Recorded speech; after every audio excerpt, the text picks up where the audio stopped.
Hey, I just made another video today, but I wanted to make this one just because I had the thought of it and I didn't want to make it too long a video on the other one, so I just wanted to make this video.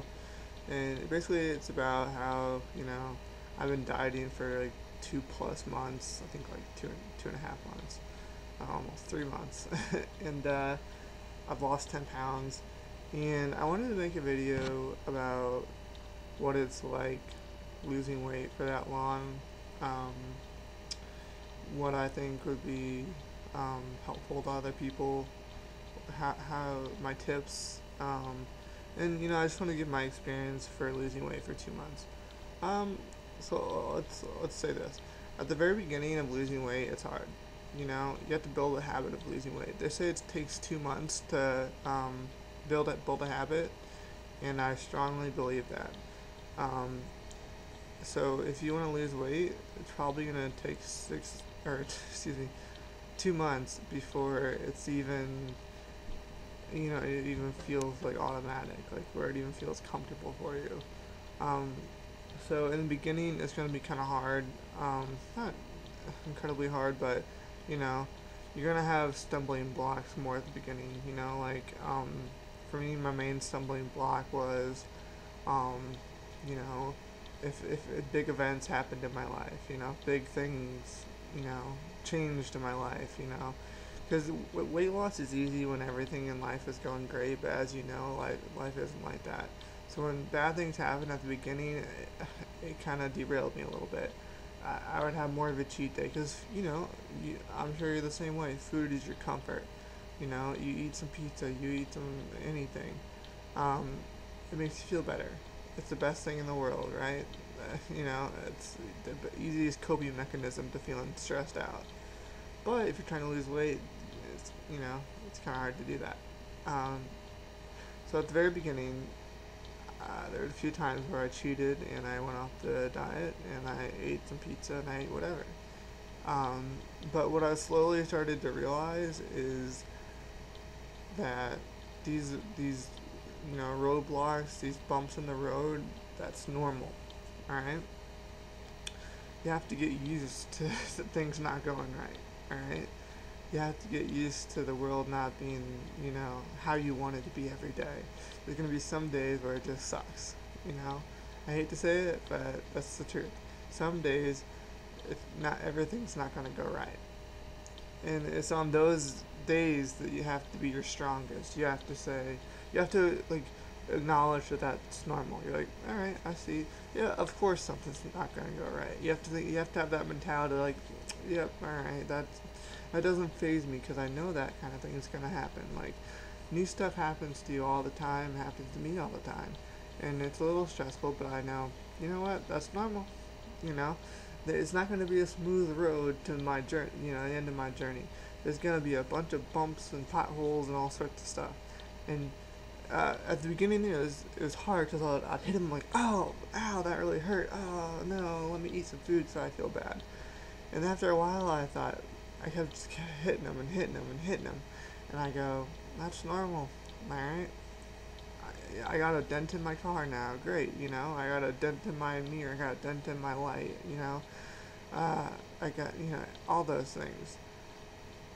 That's okay. All right, keep going. And you'll get used to it. After a while, you'll say, all right, that that doesn't affect me anymore. It still affects you a little bit, but not as much anymore. Now I'm used to it. Now I don't need food to cope with those things. Um, you know, so that's one thing. Get used to life not going right. When you're dieting, it's a little extra stress because you're eating less calories than you normally do. Everything else is going to be a little heightened. The goods are going to be heightened, the bads are going to be heightened. With the bads, you just got to get used to the fact that more are probably going to happen because you know your senses are more heightened. You're not in starvation mode, but a little bit you are. So you have to be um, mentally prepare yourself for those roadblocks, and be okay with them not going your way, um, but just knowing that you could push past them. That's one thing I strongly recommend, like mentally preparing yourself for roadblocks because they're gonna happen, and your success in weight loss depends on how you react to them. You could either hit them and say, nope, I don't want to do this and turn around, or you could hit them and say, yep, I knew that was coming, and now I'm just going to keep going. Because, you know what, I got a few more of those to run, to run right into in the future. So this one's not, I can't freak out over this one because I got more to hit later down the road, Um, so that's kind of the mentality you gotta have is this one's not gonna stop me, and I got plenty more that want to stop me, but I want to keep pushing past them because I got more to more to hit. So yeah, that's my mentality, anyways. And then another thing is I have a full cheat day. I strongly recommend that. I think it's the best thing to shock your body and reset it, and it's also for the mental part.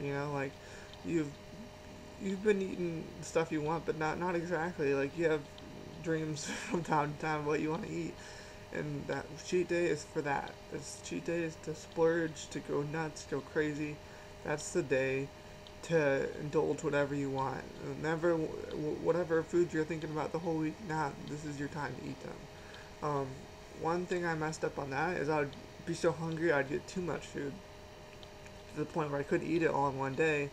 And if you're like me, if you have that food sitting around the house, you're gonna destroy it.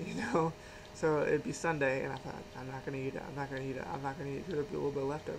I'd eat it. I'd eat it. I'd still lose weight, but just have a conscious um, idea that like when you go to buy food for your cheat day, maybe buy it for like half the day or like 75% of the day, and that should be about right. Because if you think you're gonna buy it for the whole day, chances are you're gonna buy too much, and chances are you're still gonna eat that, but it'll be on Sunday, and it will be off your cheat day. You still lose weight, but I'd recommend getting less than you think you need. That way, you don't get more than you think you need and eat too much. Um, but yeah, that's my thoughts on the cheat days. What else? What else? That's about it. That's about it, I think. Just get used to roadblocks. Don't get, too much food on cheat days where the splurge is over to the next day. But just stick with it. This is going to be a long journey. Especially if you're like me and you only want to lose a pound a week. Like, it's going to take a long time. I still have 61 pounds to lose. It's going to be, a year plus. And I'm willing to go through that. I'm willing to, go through that kind of thing to achieve my goals. Um, and I hope you feel the same way. I hope you have the passion to go for your weight loss goals and achieve them. It's gonna take a long time. It's not gonna happen in a month. It's not gonna happen in 90 days. It might not happen in 6 months. All right, it's gonna take a long time. But you have to think it took a long time to get you this big. So you have to be willing to, give it the proper time to, get small, So just be patient. That's another thing. Just be patient. It may not be fun right now, but that's okay. Like, you're gonna get through it. Just stick with it. That's my biggest thing. Stick with it. There's gonna be roadblocks. Keep, plowing through. You might have a cheat day every once in a while, or you might cheat a little bit. That's okay. Get right back on the horse. Don't beat yourself up for it. Get right back into it. Don't quit. I don't know. Hope that helped. I'll see you next time.